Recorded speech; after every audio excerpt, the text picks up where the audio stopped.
건물 없는 교회, 어울린 교회 임목사입니다. 오늘도 창세기 특강 이어나가려고 합니다.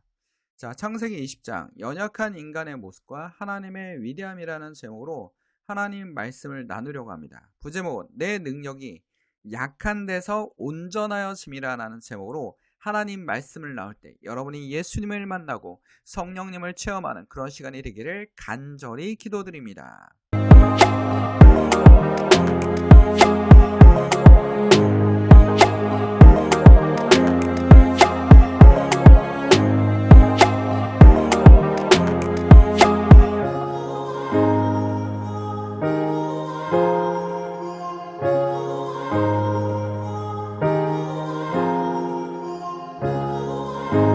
자, 나에게 이르기를 내 은혜가 내게 족하도다.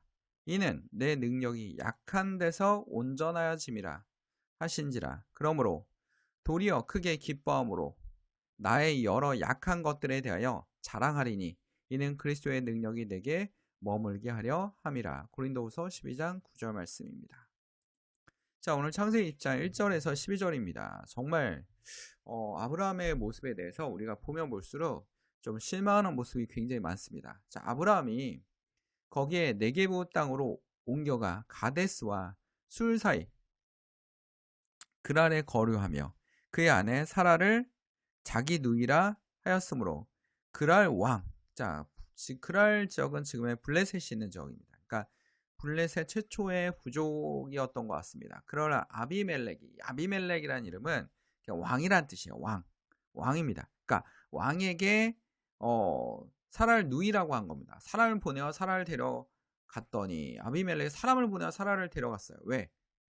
분명히 아브라함이 누이라고 했기 때문에 그냥 데려간 거죠. 자, 근데 여기서 우리가 좀 볼 필요가 있는 게 당시에는 이제 거의 부족이지 않습니까? 곳곳에 부족이 있고 이집트라는 거대 왕국도 있었지만 부족이고 법이나 질서가 완벽하게 통제를 하거나 경찰력이 있거나 이런 게 아니지 않습니까? 그러니까 힘 있는 사람이 힘없는 부족의 아내와 가족을 빼앗을 수 있는 경우가 있었다는 것도 우리가 좀 이해할 필요가 있습니다. 왜냐하면 지금 사회가 아니고 그러니까 한 국가 내에 있는 통제력이 있는 경찰력이 있는 법과 질서가 어느 정도 지켜지는 그런 사회였다라면 문제가 되지 않을 겁니다. 그러니까 인간이라는 이 사람들은 어떻게 보면 통제력이나 규칙이 없다면 굉장히 잔인해지는 경우도 많아요. 우리가 쉽게 볼 수 없는, 쉽게 접할 수 있는 거 뭐냐면 전쟁 아닙니까? 전쟁에서는 살인이나 그러니까 적군을 살해하는 거에 대한 양심적 가치를 거의 느끼지 못하고 무조건 저쪽을 죽여야지만 내가 산다라는 그런 신념이 굉장히 좌지우지하지 않습니까? 그래서 상대가 볼 때마다 비인간적인 모습이 굉장히 많이 나타납니다. 이번에 우크라이나 러시아 전쟁만 봐도 굉장히 비인간적인 행동들이 굉장히 이루어지고 있죠. 그런 것처럼 전쟁의 잔인성을 우리는 엿볼 수 있습니다. 우리는 항상 전쟁을 경험하지 않는 그런 사람이 될 수 있도록 기도하는 것이 굉장히 중요하겠죠. 그렇죠? 자, 그 밤에 하나님의 아비멜렉에 형통하시고 그에게 이르시되 내가 데려간 그 여인을 말미암아 내가 죽으리니. 자, 하나님께서 직접 개입을 하셨어요. 인간의 선택에 대해서. 아브라함이 굉장히 연약하게 행동하고 있고 아브라함에게 힘이 없다는 걸 알고 있기 때문에 아내를 뺏기지 않기 위해서. 여기서 우리가 하는 중요한 시점이 하나 있습니다. 이투에도 똑같은 일이 있었죠. 그 다음에 여기 블레셋이라는 그랄과 아비멜렉에 와서도 굉장히 똑같은 일이 벌어졌습니다. 그러니까 쉽게 이런 고대사에서는 쉽게 있었던 일이라고 이해할 수 있는 거죠. 그러니까 아브라함은 굉장히 연약하고 힘이 없는, 여기서는 약자로 묘사되고 있습니다. 창세기 입장에서는 아브라함이 약자입니다. 그냥 부족이라고 얘기하면 가족이 그냥 있는, 혈족이 모여있는 그런 집단에 불과하지 않습니까? 아브라함은 혈족이 모여있는 그런 집단에 불과합니다. 그러니까 노비와 많은 양떼와 어느 정도 재산을 모았지만 그렇게 대단한 권력을 가진 인물이 아니지 않습니까? 그러니까 하나님이 직접 개입을 했어요. 개입한 이유는 뭡니까? 사라를 통해서 누가 나와야 됩니다. 이삭이 태어나야 돼요. 이삭이 태어나야 됩니다. 하나님의 약속이 이루어져야 되는데 지금 누가 이걸 간섭하고 있어요? 아비멜렉이라는 사람이 간섭을 하고 있습니다. 그러니까 직접 하나님이 개입을 하시는 겁니다. 그 밤에 하나님이 아비멜렉에 형농하시고 그에게 이르시되 내가 데려간 이 여인이 말미암아 내가 죽으리니 그는 남편이 있는 여자임이라. 아비멜렉이 그 여인을 가까이 하지 아니하므로 그가 대답하여 주여 주께서 의로운 백성을 멸하시나이까? 그가 나에게 이는 내 누이라고 하지 아니하였나이까? 그 여인도 그는 내 오라비라 하지 아니하였사오니 나는 온전히 마음과 객관소 이렇게 하였나이다.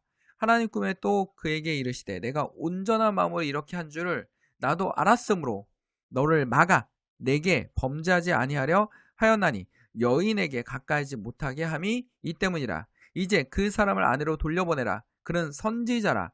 그가 너를 위하여 기도하리니 내가 살려니와 내가 돌려보내지 아니하면 너와 내게 속한 자가 다 반드시 죽을 줄 알지니라. 하나님 경고 굉장히 멸하죠. 그리고 이 사람이 이렇게 얘기합니다. 분명히 나는 잘못이 없습니다. 아브라함이 저를 속였습니다.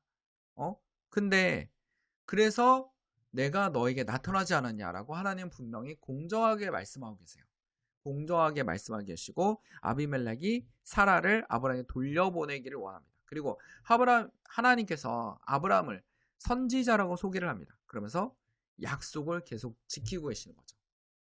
우리가 이 말씀을 통해서 알 수 있는 건 무엇이냐면 아브라함은 굉장히 연약합니다. 그렇죠? 어떻게 보면 지금 시점으로 봤을 때는 남자가 뭐 이따위까라는 생각이 들 정도입니다. 그러나 당시에 고대 사회였고 굉장히 통제력이 법과 질서가 통제력이 있는 사회가 아니고 어떻게 보면 신전 정치, 신에 의한 정치가 이루어졌고 그런 것들이 이루어졌고 권력을 집중하기 위한 그런 시대에 살고 있었고 이제 사유재산이 만들어지는 시대에 살고 있었기 때문에 어떻게 보면 굉장히 그 시대를 살아가는 또 하나의 모습이 아닐까, 연약한 모습이 아닐까라고 생각합니다. 분명히 여기서 알 수 있는 것은 아브라함은 약자였습니다. 약자였습니다. 근데 하나님께서 누굴 돌보고 계십니까? 약자를 돌보고 계세요. 아브라함은 연약하고 약한 사람이에요. 아비멜렉은 뭡니까? 강자죠. 강자입니다. 분명히 아브라함을 죽일 수 있는 권력을 가진 사람입니다. 라는 걸 우리는 좀 여기서 이 장에서 포커스를 맞출 필요가 있습니다. 그래서 결국 어떻게 합니까? 아비멜렉이 아침에 일찍 일어나, 여기 보면 아비멜렉이 아침에 8절에 보면 일찍 일어나 모든 종들을 불러 그 모든 일을 말하여 들려주니 그들의 힘이 두려워하였더라. 이들이 하나님의 꿈을 보고 굉장히 두려워합니다. 그리고 아비멜렉이 아브라함을 불러서 그에게 이르되 내가 어찌하여 우리에게 이렇게 하느냐? 내가 무슨 죄를 네게 범하였기에 내가 나와 내 나라의 큰 죄를 빠질 뻔하게 하였느냐?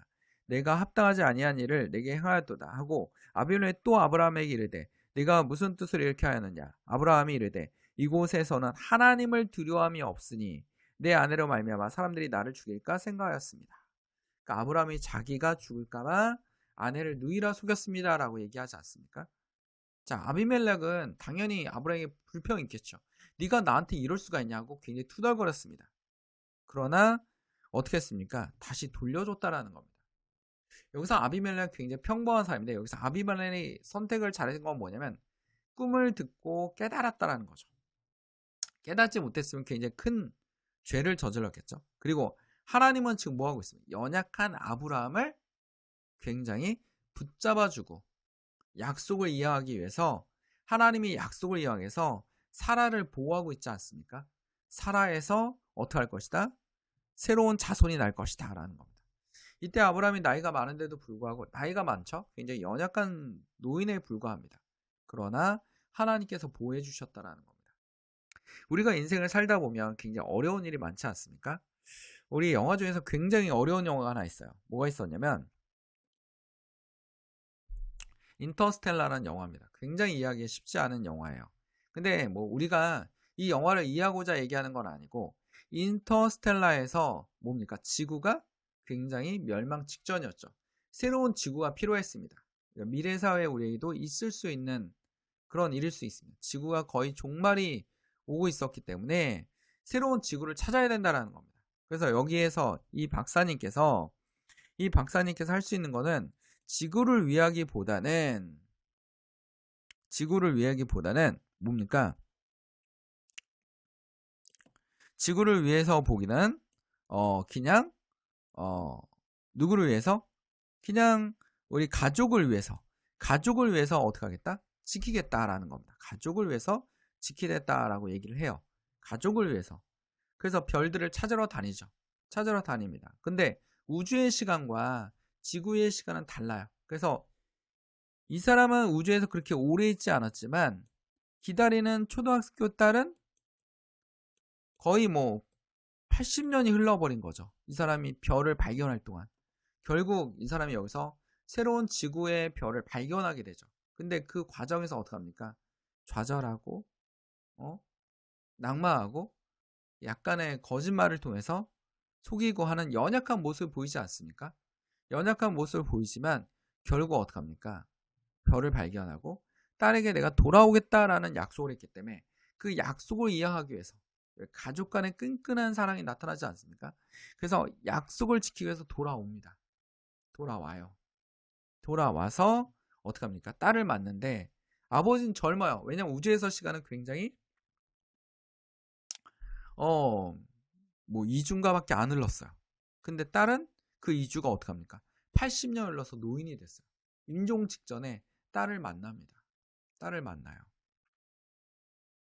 딸을 만나요. 그런 것처럼 우리의 인생은 인터스텔라처럼 굉장히 시련이 많습니다. 우리도 연약하게 흔들립니다. 우리가 하나님을 믿고 따르지만 연약하게 흔들리고 무너지고 또 넘어지고 하나님을 불평하기도 하고 하나님이 있는지 없는지 의심하기도 하고 막 이렇지 않습니까? 기도해도 안 들어준다고 생각하고 그리고 기도도 어떡합니까? 하나님 뭐 좀 해주세요.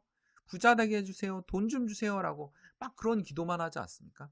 그래서 성경에서 예수님이 주기도만 봐도 뭐 굉장히 부자 되게 해주세요. 이런 기도는 없습니다. 그렇죠? 없지 않습니까? 우리의 인생에 대해서 하나님께 맡기고 따라갈 수 있는 그런 믿음이 굉장히 필요합니다. 우리는 연약하지만 우리 출애굽기 3장 11절에 12절에 뭐 모세도 이런 얘기를 해요. 모세가 하나님이 이르되 나는 누구에게로 바로에게 가며 이스라엘 자손을 애굽에서 인도할 내리이까. 저는 그런 사람이 아닙니다. 저 하나님께서 그렇게 할 수 있다라고 하지만 저는 그렇게 할 수 없습니다.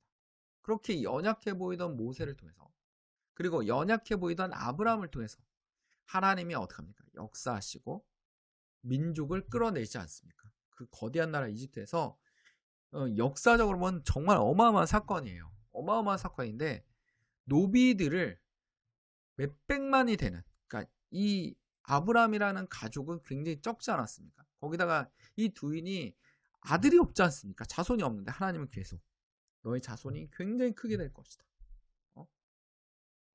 이 두 사람은 거의 다 늙어갔는데 거의 100세가 되니까 어떡합니까? 이삭이라는 아들 한 명 낳았어요. 그 아들이 누굽니까? 또 12명의 아들을 낳죠. 그렇죠?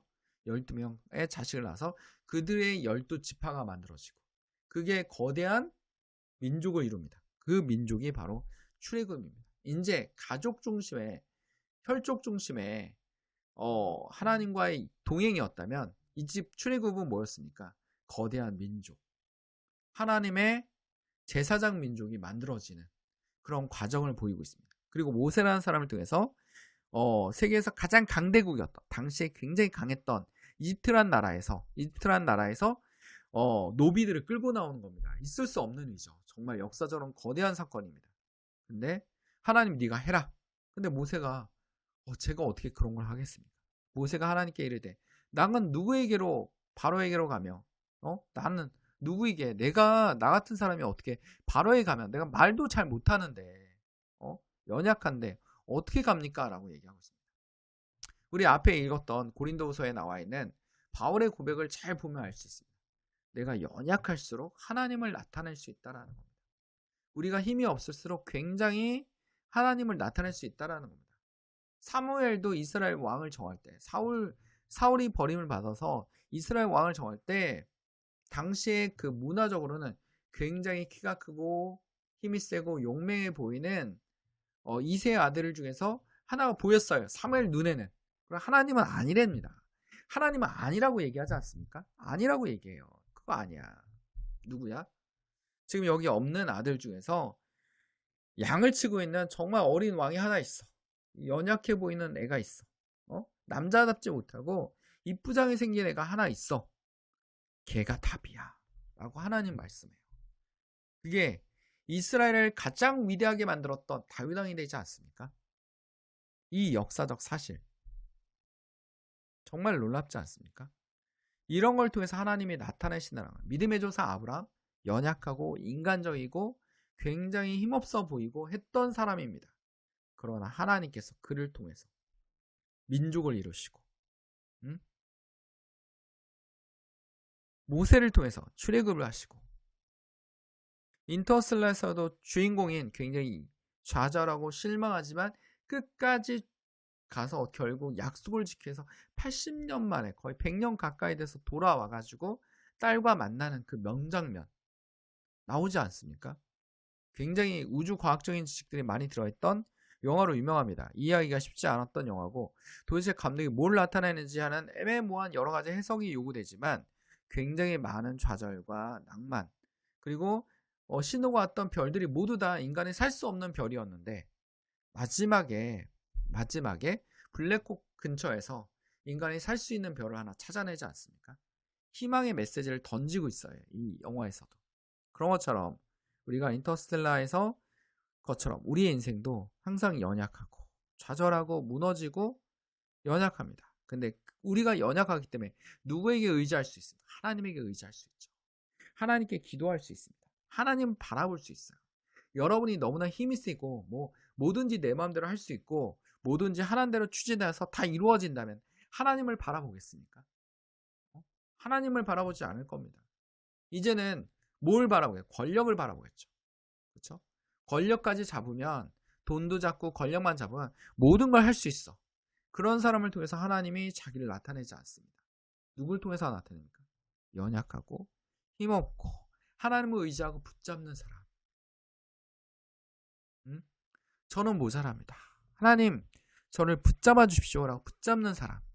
그 사람을 통해서 나타내지 않습니까? 성경에서 계속 얘기하고 있잖아요. 하나님이 우리에게 메시지를 전달하고 있습니다. 나에게 뭐해라?